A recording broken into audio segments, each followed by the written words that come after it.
Εδώ είμαστε πάλι, γεια χαρά σε όλους. Στα απόψινό βίντεο θα σας δείξω μια επισκευή μιας πλακέτας από Air Condition, η οποία ενώ είναι εύκολη η διάγνωση της λάβης, γιατί φαίνεται, είναι σκασμένο αυτό το ολοκληρωμένο εδώ πέρα που βλέπουμε, και μια αντίσταση. Είναι εύκολη στη διάγνωση, γιατί δεν χρειάζεται καν να μετρήσω για να δω ποιο είναι το πρόβλημα, αλλά θα σας δείξω πως βρήκα πιο ολοκληρωμένο θα χρησιμοποιήσω. Βλέπετε εδώ έχω βάλει ένα ελληνικά 364. Γιατί όμως κατέληξα σε αυτό το ολοκληρωμένο? Αν παρατηρήσουμε καλά το ολοκληρωμένο που είχε σκάσει, θα παρατηρήσουμε ότι από μια μεριά έχει 4 ποδαράκια από αριστερά και δεξιά έχει 3 ποδαράκια με ένα κενό στη μέση. Αυτή η τύπη των ολοκληρωμένων εμπειρικά βγαίνουν σε δύο κατηγορίες. Ξεκινά δηλαδή με τα αρχικά TNY και ελληνικά. Αυτά τα ολοκληρωμένα χρησιμοποιούνται σε παραμετροφωτικά και συγκεκριμένα είναι ταραδοτή και MOSFET μαζί. Πάμε τώρα να σας δείξω στο κύκλωμα πώς θα βρούμε και ποιο ολοκληρωμένο είναι και ποιο θα χρησιμοποιήσουμε τελικά. Λοιπόν, είναι ένα κλασικό παραμετροφωτικό. Θα προσπαθήσω εδώ να σχεδιάσω λίγο τα εξαρτήματα που δεν φαίνονται για να καταλάβετε και πώς δουλεύει. Εδώ ακριβώς είναι η γέφυρα ανόρθωσης των 220V. Θα τη σημειώσω εδώ πέρα με μια δίωδο για να θυμόμαστε ότι εδώ πέρα στα 4 ποδαράκια είναι η ανόρθωση, η γέφυρα ανόρθωσης. Στα δύο αριστερά είναι το AC, τα 220, και από αριστερά είναι ανορθωμένα, εδώ είναι το συν και εδώ είναι το πλην, η ανορθωμένη τάση. Και εδώ είναι ο πυκνοτής εξομάλυνσης. Λοιπόν, είπαμε, εδώ πάει η γραμμή που βλέπουμε, οδηγούν σε δύο τσοκ, τα δύο ποινιά που δεν βλέπουμε εδώ πέρα, ένα τσοκ είναι αυτό, και εδώ πέρα είναι η είσοδος των 220V. Θα γράψω εδώ AC, ότι μπαίνουν το 220V εδώ στα δύο ποδαράκια, περνάει το φίλτρο όπου το βλέπουμε, περνάει σε σειρά η αντίσταση αυτή εδώ πέρα, η οποία ήταν καμένη και αυτή που σας έδειξα πριν, περνάει από τη γέφυρα, ανορθώνεται, το θετικό πάει στο πυκνοτή εξομάλυνσης και συνεχίζει, περνάει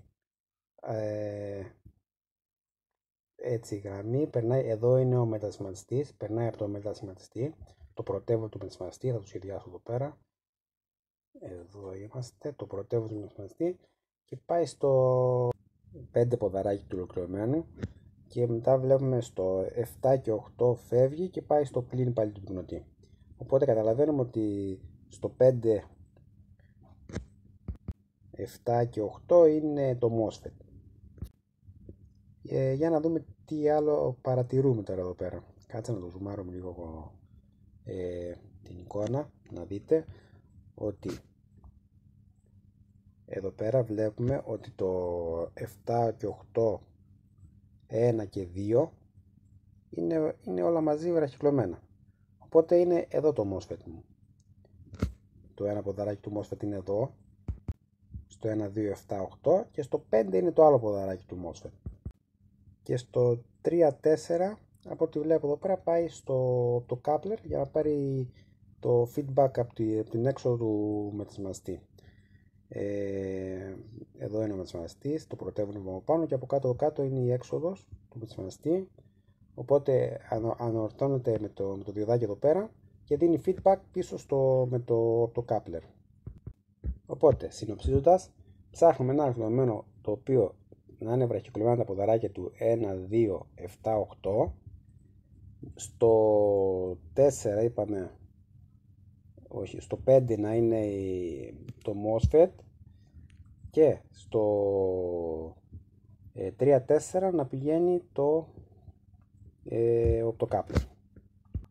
Λοιπόν, πάμε στο Google για να ψάξουμε τώρα τα pinout των διάφορων ολοκληρωμένων. Ψάχνουμε πρώτα για το TNY. Αν γράψουμε TNY pinout, θα μου βγάλει εδώ πέρα κάποια ολοκληρωμένα TNY. Θα παρατηρήσουμε ότι η δεξιά μεριά τους είναι όλοι βραχυκλωμένοι. Εδώ πέρα στα TNY, στο 177 και στο 277, η δεξιά μεριά όλοι είναι τα MOSFET. Οπότε και το κενό βλέπουμε ότι είναι από την άλλη μεριά, από την αντίθετη μεριά που χρειαζόμαστε εμείς. Πάει δηλαδή 1, 2 κενό 4, ενώ εμείς χρειαζόμασταν 1, 2, 3, 4, 5 και ενώ 6, 7, 8. Οπότε είναι ανάποδο, οπότε δεν είναι το TNY αυτό που ψάχνουμε το ολοκληρωμένο. Πάμε να δούμε για τα ελληνικά τώρα. Θα γράψουμε εδώ ελληνικά πινάω, να δούμε αν συμφωνεί με τα ποδαράκια. Ωραία, παρατηρούμε εδώ ότι πρώτο μας βγάζει αυτό που θέλουμε. 1, 2, 8, 7 βραχυκλωμένα. Το βλέπουμε εδώ πέρα. Στο 5 από ό,τι βλέπω είναι η δεύτερη μεριά του MOSFET. Και πάμε στο service manual του συγκεκριμένου δεδομένου, είναι το ελληνικά από 302-306. Παρατηρούμε εδώ όμως στο σχέδιο ότι δεν έχει μετασχηματιστεί εδώ πέρα. Χρησιμοποιεί ένα ποινίο απλά και ανόρθωση στην έξοδό του, το οποίο είναι για μικρή ισχύ, δηλαδή δεν έχει μεγάλη ισχύ και δεν χρησιμοποιεί μετασχηματιστή πρωτεύον δευτερεύον, δηλαδή ούτε ανάδρασε από το δευτερεύον μέσω από το κάλπερ να δώσει για την είσοδό του να ρυθμίσει τάση. Και αν παρατηρήσουμε εδώ τα κυκλώματα που δίνει το manual, σε κανένα δεν χρησιμοποιούμε σημαντιστές και το coupler. Οπότε δεν μας κάνει ούτε αυτό το ολοκληρωμένο. Θα πάμε σε άλλο τύπο. Το LNK ναι μεν μας κάνει, αλλά από το 300, η σειρά 300 μέχρι 306 δεν μας κάνει. Οπότε θα πάμε τώρα στη σειρά LNK 362 μέχρι 364. Θα δούμε εδώ το manual πάλι του 362 ως 364 και παρατηρούμε τώρα εδώ πέρα ότι εδώ χρησιμοποιεί και μετασχηματιστή και feedback, ανάδραση μέσω από το coupler, το βλέπουμε εδώ πέρα στο κύκλωμά του, και τα ποδαράκια είναι σωστά, οπότε θα μπορούσαμε να χρησιμοποιήσουμε αυτό το ολοκληρωμένο. Γι' αυτό επέλεξα αυτό το ολοκληρωμένο, το 364, γιατί επέλεξα το 364 και όχι το 362. Φαίνεται εδώ στα χαρακτηριστικά του ότι το 300, η μόνη του διαφορά που έχουν όσο ανεβαίνει το νούμερο είναι τα watt, οπότε έχουν πιο ισχυρά, είναι πιο ισχυρό το 364.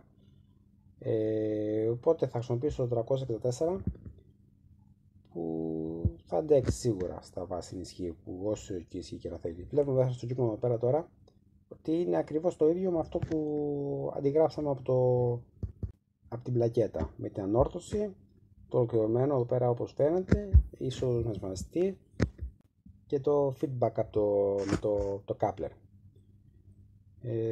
Λοιπόν, από ό,τι έκανα δοκιμές, το έβαλα πάνω φυσικά, δούλεψε η πλακέτα κανονικά, δεν είχε κάποιο πρόβλημα, την άφησα και κάμποση ώρα και δούλεψε, οπότε με το LNK 364 κάναμε δουλειά και αυτή ήταν η επιλογή, έτσι ακριβώς διάλεξα ολοκληρωμένο. Λοιπόν, αν σας άρεσε το βίντεο μπορείτε να κάνετε εγγραφή στο κανάλι μου, like, και